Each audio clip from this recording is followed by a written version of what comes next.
Hi all, ഞാൻ വന്നിരിക്കുകയാണ്. അപ്പോൾ മുകേഷ് ചേട്ടന്റെ പേര് ഇപ്പോൾ ഹേമ കമ്മിറ്റി റിപ്പോർട്ടുമായി ബന്ധപ്പെട്ട് വലിയ വിവാദമായിട്ട് വന്നിരിക്കുന്നു.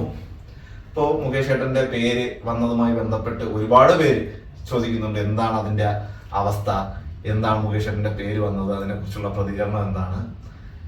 അപ്പോൾ മുകേഷ് ചേട്ടൻ ഓൾറെഡി അതിനെക്കുറിച്ച് കുറച്ച് കാര്യങ്ങളൊക്കെ നിങ്ങളോടൊക്കെ പറഞ്ഞിട്ടുണ്ട്.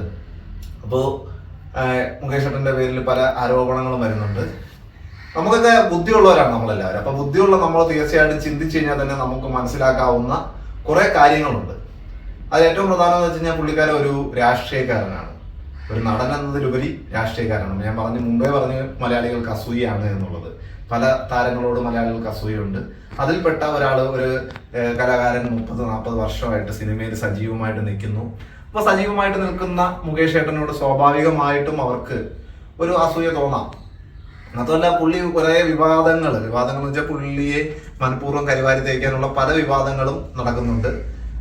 പുള്ളി CPM ഒരു പ്രതിനിധിയാണ്. അപ്പൊ CPM പ്രതിനിധിയായിട്ട് നിൽക്കുമ്പോഴത്തേക്ക് തന്നെ എതിർ രാഷ്ട്രീയ പ്രസ്ഥാനങ്ങൾ അതുമായി ബന്ധപ്പെട്ട് കുറെ കാര്യങ്ങൾ വരും.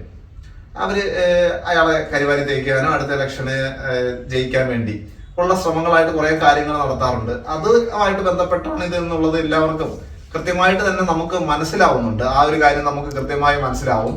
സുരേഷ് ഗോപി ഇപ്പോ മുകേഷ് ചേട്ടൻ അനുകൂലമായിട്ട് പറഞ്ഞിട്ടുണ്ട്. സുരേഷ് ഗോപി മുകേഷ് ചേട്ടൻ അനുകൂലമായിട്ട് സംസാരിച്ചിട്ടുണ്ട്. കാര്യം ഇതെല്ലാം ആരോപണങ്ങൾ മാത്രമാണ്. ഇതിനകത്ത് ആരും പരാതി കൊടുത്തിട്ടില്ല, വെറും ആരോപണങ്ങൾ. ആദ്യം 2018 നടന്ന എന്തോ ഒരു കേസിനെ കുറിച്ചാണ് പറയുന്നത്.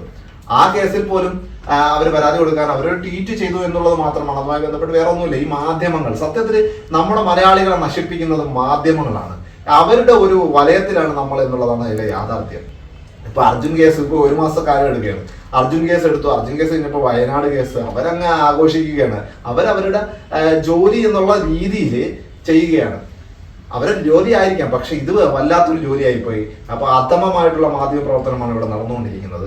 ഒരു വ്യക്തിയെ, ആ വ്യക്തിക്ക് കുടുംബമുണ്ട്, കൂട്ടുകാരുണ്ട്, സുഹൃത്തുക്കളുണ്ട്, ഫ്രണ്ട്സ് ഉണ്ട്, അവർക്കിടയിലൊക്കെ അയാളെ തേജോവധം ചെയ്യുക എന്നുള്ളതാണ് ഇതിൻ്റെ അകത്ത് അവർ ചെയ്യുന്ന പ്രധാനപ്പെട്ട കാര്യം. മുകേഷിനെ പോലുള്ള ഒരു വ്യക്തിക്ക് ആൾക്കാർക്കിടയിൽ നല്ല സ്വാധീനമുണ്ട്. എനിക്ക് ഈ സമയത്ത് ഇതേ മാധ്യമങ്ങളിലും അല്ലെങ്കിൽ രാഷ്ട്രീയക്കാര് അവര് ചെയ്യുന്നത് ഒരാളുടെ ജീവിതം വെച്ചൊന്നും ഇങ്ങനെയൊന്നും കളിക്കരുത്. അതെനിക്ക് പറയാനുള്ള കാര്യം. നമ്മുടെ ഉമ്മൻചാണ്ടി സാറിനെതിരെ എന്ത് നീചമായ ആരോപണങ്ങളാണ് ഒരു സ്ത്രീ ഉന്നയിച്ചത്. അത് സത്യമല്ല എന്ന് എല്ലാവർക്കും അറിയാം. അതേ ഇത് തന്നെയാണ് ഇവിടെയും നടക്കുന്നത്. ഇവിടെയും പുള്ളിയുടെ ഒരു രാഷ്ട്രീയം വെച്ചിട്ട് അല്ലെങ്കിൽ ഫേമസ് ആവാൻ വേണ്ടി കുറെ ആൾക്കാരെ ചെയ്യുന്നു. ഇപ്പോൾ ഇവരെല്ലാം എന്ന് വെച്ച് കഴിഞ്ഞാൽ മലയാള സിനിമയിൽ ഏറ്റവും അധികം പൂവാര വേഷം ചെയ്ത നടനാണ് മുകേഷ് ചേട്ടൻ. ആ ഒരു റോളിൽ അദ്ദേഹം വളരെ നല്ല രീതിയിൽ ചെയ്തിട്ടുണ്ട്.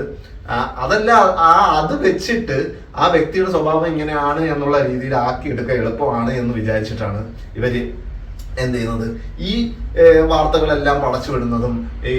അപ്പോൾ അങ്ങനെയുള്ള ഒരു കുറെ വാർത്തകൾ വരുമ്പോഴത്തേക്ക് സ്വാഭാവികമായിട്ട് ഈ മാധ്യമങ്ങൾ അതിന് എരിവും പുളിയും വെച്ചിട്ട് മുഖ്യധാര മാധ്യമങ്ങളാണ് ഇതിനകത്ത് മുന്നിൽ നിൽക്കുന്നത് എന്നുള്ളതാണ് വളരെ ലജ്ജാകരമായിട്ടുള്ള ഒരു കാര്യം. മാധ്യമങ്ങൾ അങ്ങനെയൊന്നും അല്ല. അവര് സത്യം അന്വേഷിക്കാതെ ഏതെങ്കിലും ഒരാൾ വന്ന് എന്തെങ്കിലുമൊക്കെ പറയുമ്പോഴത്തേക്ക് അതിന് സത്യമൊന്നും അന്വേഷിക്കാതെ അവര് വായിൽ തോന്നിയതങ്ങ് റിപ്പോർട്ട് ചെയ്യുന്നത് ബ്രേക്കിംഗ് ന്യൂസ് ആയിട്ട് കാണിക്കുന്നു. സത്യത്തിൽ മാധ്യമങ്ങൾക്ക് ഒരു സെൻസറിങ് വളരെ അത്യാവശ്യമായിട്ടുള്ള ഒരു കാലഘട്ടമാണിത്. പൃഥ്വിരാജ് ആയാലും രഞ്ജി പണിക്കർ ആയാലും സുരേഷ് ഗോപി ആയാലും ഇവരെല്ലാവരും ആ ഒരു രീതിയിലുള്ള സംസാരിക്കുന്നു. മാധ്യമങ്ങൾക്ക് ഒരു സെൻസറിങ് അത്യാവശ്യമാണ്.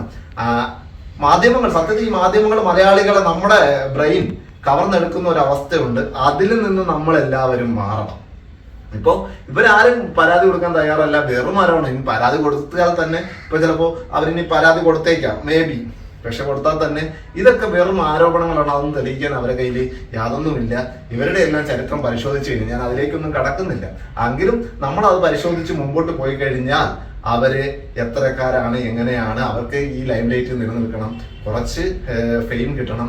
അവരുടെ യൂട്യൂബ് ചാനലുകൾ, സ്വന്തമായിട്ട് യൂട്യൂബ് ചാനലുകളൊക്കെ ഉള്ള ആൾക്കാരൊക്കെയാണ്.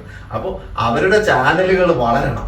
ആ രീതിയിൽ അവർക്ക് വരുമാനം കിട്ടണം എന്നുള്ള ഉദ്ദേശത്തിലാണ് അവർ പലരും വന്നിരിക്കുന്നത്. പിന്നെ മണിയമ്പുള്ള രാജു പറഞ്ഞത്, ഇപ്പൊ ചില സിനിമയിൽ അവരുടെ അഭിനയം മോശമായതുകൊണ്ട് അവരെ ഒഴിവാക്കിയിരിക്കാം, അല്ലെങ്കിൽ അവർ ആ കഥാപാത്രത്തിന് പറ്റാത്തത് കൊണ്ട് ഒഴിവാക്കിയിരിക്കാം. അപ്പോൾ ആ കഥാപാത്രത്തിന് പറ്റാത്ത ഒരാളെ ഒഴിവാക്കുമ്പോൾ അതിന്റെ പേര് പ്രതികാര നടപടിയായിട്ട് വരുന്നവരുണ്ട്. വാലും തലയും ഒന്നും ഇല്ലാതെ കുറെ ആരോപണങ്ങൾ ഉന്നയിക്കുന്ന ആൾക്കാരുണ്ട്.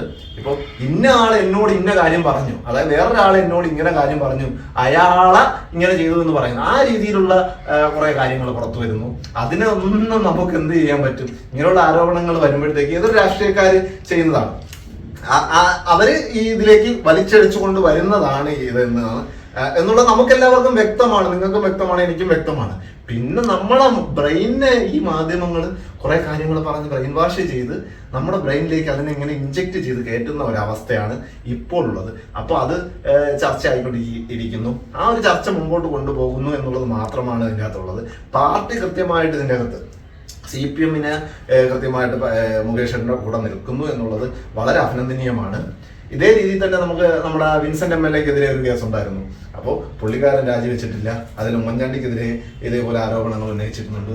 എൽദോസ് കുന്നപ്പള്ളിക്കെതിരെ ഉണ്ട് ആരോപണമുണ്ട്. എല്ലാ പാർട്ടിക്കാർക്കെതിരെയും അവർ ഇത്തിരി പ്രശസ്തരാണെന്ന് അറിയുമ്പോൾ, അവരല്ലെങ്കിൽ സ്വാധീനമുള്ളവരാണെന്ന് അറിയുമ്പോൾ അവരെ തകർക്കാൻ വേണ്ടി ഇങ്ങനെയുള്ള കാര്യങ്ങളെല്ലാം എതിർ പാർട്ടിക്കാർ ചെയ്യാറുണ്ട്.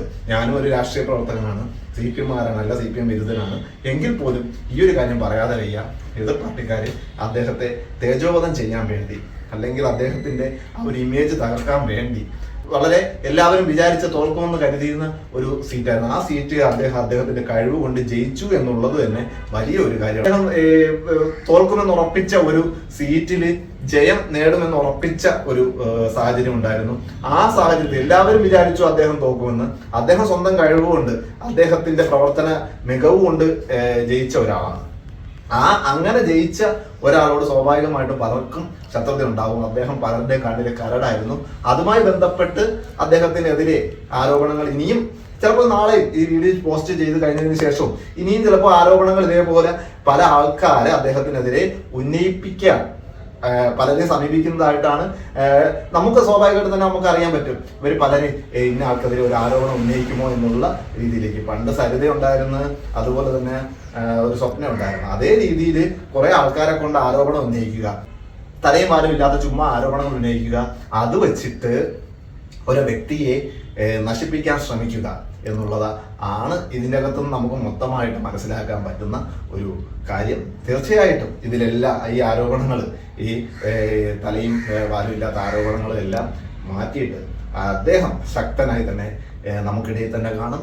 നല്ലൊരു ജനപ്രതിനിധിയായിട്ട്, നല്ലൊരു നടനായിട്ട് നമ്മുടെ കൂടെ പുള്ളിക്കാരൻ ഉണ്ടാവും. 100% നമ്മുടെ കൂടെ അദ്ദേഹം ഉണ്ടാവും. തീർച്ചയായിട്ടും ഈ ഒരു കേസിൽ സുരേഷ് ഗോപിയോടും ഒപ്പം, അല്ലെങ്കിൽ പൃഥ്വിരാജിനൊപ്പം, രഞ്ജി പണിക്കർക്കൊപ്പം അവരുടെ എല്ലാ അഭിപ്രായം തന്നെയാണ് എനിക്കുള്ളത്. ഇത് 2 ദിവസം കഴിയുമ്പോൾ ഇതെല്ലാം നാളിലെത്തും. അദ്ദേഹം ഇതെല്ലാം ഇല്ലാതാവും. അതിനുശേഷം മലയാള സിനിമയിൽ സജീവമായ അദ്ദേഹം തീർച്ചയായിട്ടും ഉണ്ടാകും. അത് 100% ഉറപ്പാണ്. അപ്പോൾ എല്ലാ പിന്തുണയും മുകേഷ് ഏട്ടൻ ഈ വീഡിയോയിലൂടെ ഞാൻ പറയുകയാണ്. മലയാള സിനിമയിലെ ഒരു അസറ്റാണ് മുകേഷ് ഏട്ടൻ. തീർച്ചയായും ഇനിയും ഒരുപാട് സിനിമകളിലൂടെ നമ്മളെ ചിരിപ്പിച്ചും ചിന്തിപ്പിച്ചും എല്ലാം മുമ്പോട്ട് കൊണ്ടുപോകാൻ അദ്ദേഹത്തിന് കഴിയട്ടെ എന്ന് മാത്രമേ പറയുന്നുള്ളൂ. ഈ ആരോപണങ്ങളെല്ലാം ജനങ്ങൾ പുച്ഛത്തോടു കൂടി തള്ളിക്കളയുകയും ചെയ്യുന്നു. അപ്പോൾ മറ്റൊരു വീഡിയോ ആയിട്ട് വീണ്ടും വരാം. ബൈ.